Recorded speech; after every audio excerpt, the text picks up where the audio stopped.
So now Trident limited, अब देखिए यहाँ पर Q2 के नंबर्स कितने धांसू रहे हैं और यहाँ पर बहुत सारी चीज़ें जो है वो बदल चुकी हैं। जैसे कि आपका इंडस्ट्री पी है वो थोड़ा सा चेंज हुआ है और हायर साइड गया और ऑलरेडी हम जो है ईपीएस को कैलकुलेट कर चुके थे उसी दिन जब Q2 के नंबर्स आए, सो दैट उतना परफेक्टली हम पहुंच गए थे और बेहतरीन एनालिसिस उस वक्त हुई थी। और आज भी हम देखेंगे क्या बाई करने का अब टाइम आ चुका है ट्राइडेंट लिमिटेड में। अब एक छोटी सी गिरावट हमें 2% की हमें देखने को मिल रही है। थोड़ा सा यहाँ पर ₹1 80 पैसे या ₹1 सॉरी 80। तो अभी देखिए नवंबर चल रही है और 16 नवंबर का आज के दिन है और यहाँ पर अगर आप देखें तो 1 महीना बचा है इस साल का एंड का और यहाँ पर आप 2024 की शुरुआत देखेंगे। और ये साल की कैंडल जो है वो ये कहती है कि भैया बड़ा कंफ्यूजन वाला रहा है, क्या हायर साइड जाना है या फिर लोअर साइड जाना है, और हम बिल्कुल बीच में आ गए। और इस वक्त जिस तरीके का प्राइस एक्शन चल रहा है वो यही कह रहा है कि भैया अब हम कंफ्यूजन से कहीं ना कहीं थोड़ा सा दूर हट रहे हैं। और यहाँ पर आप जो प्राइसिंग आ चुकी 37.70, पॉसिबल है कि यहाँ पर जो है 0.80 पैसे की और आपको गिरावट का सामना करना पड़े और उसके बाद एक बेहतरीन बाई सिग्नल जनरेट हो इस स्टॉक के अंदर, सो दैट यहाँ पर 80 पैसे या 60 पैसे के आसपास की और गिरावट होना बाकी है। हो सकता है इंटरडे में ही ये गिरावट होकर पूरा का पूरा रिकवर हो जाए। और जैसा कि उस दिन था कि आपका ₹40 के आसपास जाना तय हो चुका है कहीं ना कहीं नंबर्स के बाद, या 43 चला जाए कोई बड़ी बात नहीं है।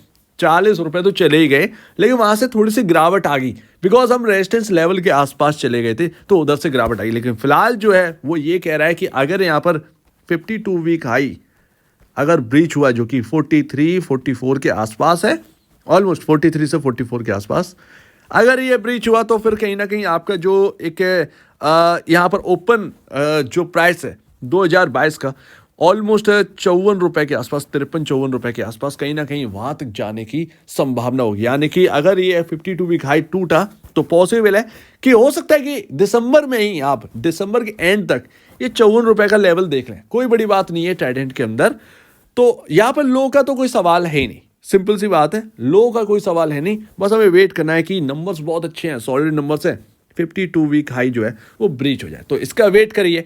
पॉसिबल है कि ये 60-70 पैसे की जो गिरावट की मैं बात कर रहा हूँ इसके बाद आपको यहाँ पर जो है ना एक अच्छी खासी तेजी देखने को मिले। तो अभी देखिए जिस तरीके से मैंने आपके सामने एनालिसिस किया था 37 के आसपास का आपका पी रेशियो रह गया था। ईपीएस ऑलरेडी सारी की सारी बातें हम डिस्कस कर चुके हैं। उस दिन यहाँ पर कंफर्मेशन हमें मिल गया था कि यस वैल्यूएशन कंफर्ट आ चुका है ट्राइडेंट लिमिटेड के अंदर जो कि हम डिमांड कर रहे थे।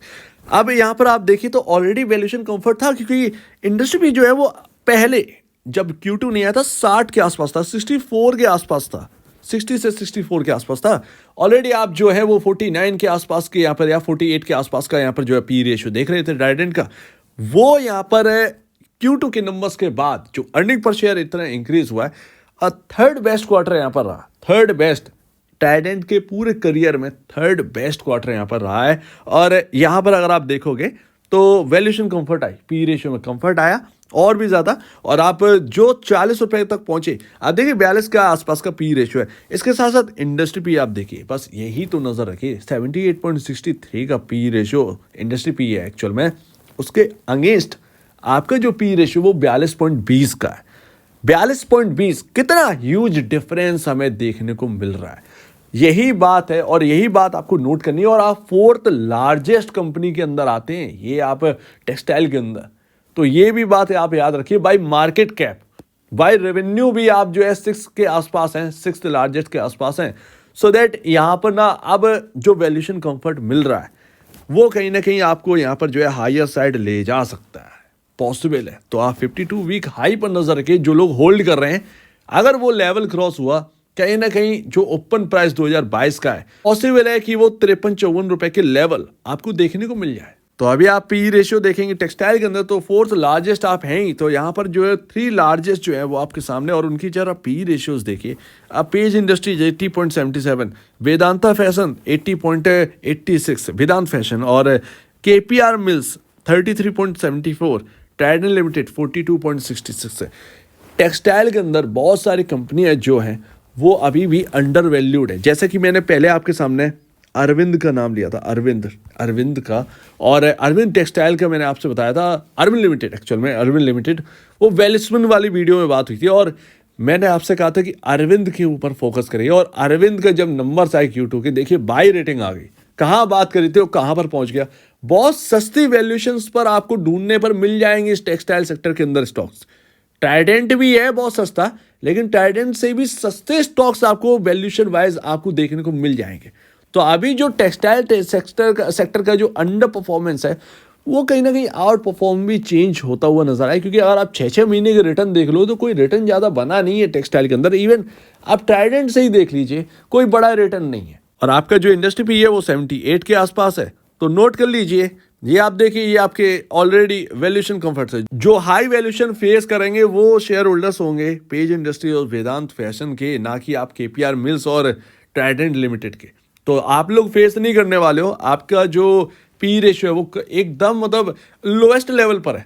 अगर आप देखें तो ऑलमोस्ट 40 से 45% अगर आप देखेंगे ना, तो एक आपको देखने को मिलेगा इंडस्ट्री पी के कंपैरिजन आपका पी रेशियो। सो दैट तैयार रहिए, पॉसिबल है, यहाँ से बहुत ज़्यादा चांसेस हैं कि तेजी यहाँ पर बढ़े और वो 54 रुपए तक हो। लेकिन उस चक्कर में आप जो है ना, कुछ गलत कदम इसके अंदर ना उठा लीजिएगा कि भाई टूट कर बाई कर लेना है। भाई अब तो यहाँ पर बस यही है, ध्यान रखिएगा मार्केट के सिनेरियो भी। एंड लास्ट, यहां पर आपको जो Q2 के नंबर अच्छे देखने को मिले, तो उसके बाद हमें जो गिरावट मिल रही है उसका कहीं ना कहीं एक रीजन तो हुआ। तो हाँ, हो सकता है कि यहाँ पर जो एक हायर साइड हम जो ओपन हुए तो एक गैप आ गया था चार्ट पर, उस गैप को फिल करने का टाइम है। सिंपल सी बात है, इसीलिए मैं कह रहा हूं कि 1 रुपए या 80 पैसे तक की यहाँ पर गिरावट और ज्यादा हो सकती है, और उसके बाद हमें यूटर्न देखने को मिल सकता है। बट कहीं ना कहीं यहाँ पर ना एक बात यहाँ पर नजर आ रही है, जो कि है ऑपरेटिंग मार्जिन। देखिए नंबर अच्छे आए, ठीक है, नेट सेल अच्छी हुई, ग्रो हुई, यहाँ पर आपका प्रॉफिटेबिलिटी इंक्रीज हुई, सब कुछ बेहतर। बट ऑपरेटिंग मार्जिन सुनने में आ रहा है कि यहाँ पर जो है कमजोर रहे, इस बार और भी कमजोर रहे हैं। तो क्या उसका इंपैक्ट है, देखिए ये तो देखने पर ही पता चलेगा। तो ऑपरेटिंग मार्जिन्स को देख लेने दीजिए, हो सकता है कि जगह जगह पर कुछ गलत दे रखे हो, क्योंकि ऑपरेटिंग मार्जिन को हम काफी लंबे टाइम से ट्रैक कर रहे हैं। तो यहाँ पर ना उससे हिसाब से यहाँ पर समझ में आ रहा है कि कुछ ना कुछ कहीं ना कहीं कमी रही है दूर दूर साइट्स पर। तो एक बार एनालाइज कर लेंगे, उसके बाद हम उसके ऊपर बात करेंगे। लेकिन फिलहाल चार्ट पर क्या चल रहा है तो जरा ये देखते हैं। तो चार्ट पर जो फिल है वो यहाँ पर आपको पॉसिबल है कि यहाँ पर 36.60 तक यहाँ पर जो है स्टॉक का भाव नीचे आता हुआ दिखाई दे, और अगर वहां से यूटर्न लेते हैं तो और भी अच्छी बात है। यहाँ पर इंटरडे में ये सारी चीजें होगी, इंटरडे में प्लस इसके साथ साथ अगर और गिरावट बढ़ती है तो यहाँ पर क्या होगा। देखिए यहाँ पर ना आपका 50 डेमा ऑलरेडी है ही, 100 डेमा जो है ना वो इधर ही है, 36 रुपए 35 रुपए 50 पैसे तक यहाँ पर जो है ना आपका 100 डेमा है। तो ऑलमोस्ट अगर आप देखें तो अच्छे खासे सपोर्ट्स आपको यहाँ पर जो है मिलते दिखाई दे रहे हैं ट्राइडेंट लिमिटेड के अंदर। लेकिन अगर ये 100 डेमा को भी अगर तोड़ गया, तब तो ये समझिए कि ट्राइडेंट में कुछ तो यहाँ पर जो है कमी रही है, जिसकी वजह से यहाँ पर ना दोबारा गिरावट स्टार्ट हो गई है। तो वो यहाँ पर ना 100 डेमा नहीं टूटना चाहिए। 50 डेमा चलो ठीक है, समझ में आ रहा है, गैप फिल करना है, बट 100 डेमा किसी भी कीमत पर नहीं टूटना चाहिए। अगर टूटता है तो फिर एक अच्छी बात नहीं होगी बिल्कुल भी। यहाँ पर बिल्कुल एक फेल तरीके का नजर आएगा पैटर्न ट्राइडेंट के अंदर। सो उम्मीद है आप इस बात को समझेंगे। इस लेवल्स पर नजर रखिए, 100 डेमा के ऊपर नजर रखिए, और यहाँ पर पॉसिबल है कि यहाँ पर ज्यादा से ज्यादा 36 रुपए 60 पैसे 36 रुपए 50 पैसे तक ये जो गैप छूटा हुआ है ये आपको फिल होता हुआ नजर आए। उसके बाद यू टर्न तेजी यहाँ पर जो है ना कहीं कंटिन्यू करता हुआ नजर आए। अच्छा, गिरावट जो हुई थी आया साइड वो इसलिए हुई थी क्योंकि रेजिस्टेंस लेवल आपका यही था, इसीलिए 40 रुपए के आसपास यहाँ पर जो है रेजिस्टेंस लेवल था। तो वो यहाँ पर ना टिक नहीं पाया हायर साइड, और वहां से गिरावट आने स्टार्ट हो गई। तो यहाँ पर देखते हैं कि क्या होता है। गैप फिलिंग का टाइम तो यहाँ पर गैप तो फिल हो ही रहा है, सिंपल सी बात है, 1 रुपए की बात है। सो उम्मीद है आप इस बात को समझेंगे। आप क्या कहना है इसके ऊपर कमेंट सिस्टम में कहिए, और वीडियो देखेंगे लिए बहुत धन्यवाद दोस्तों।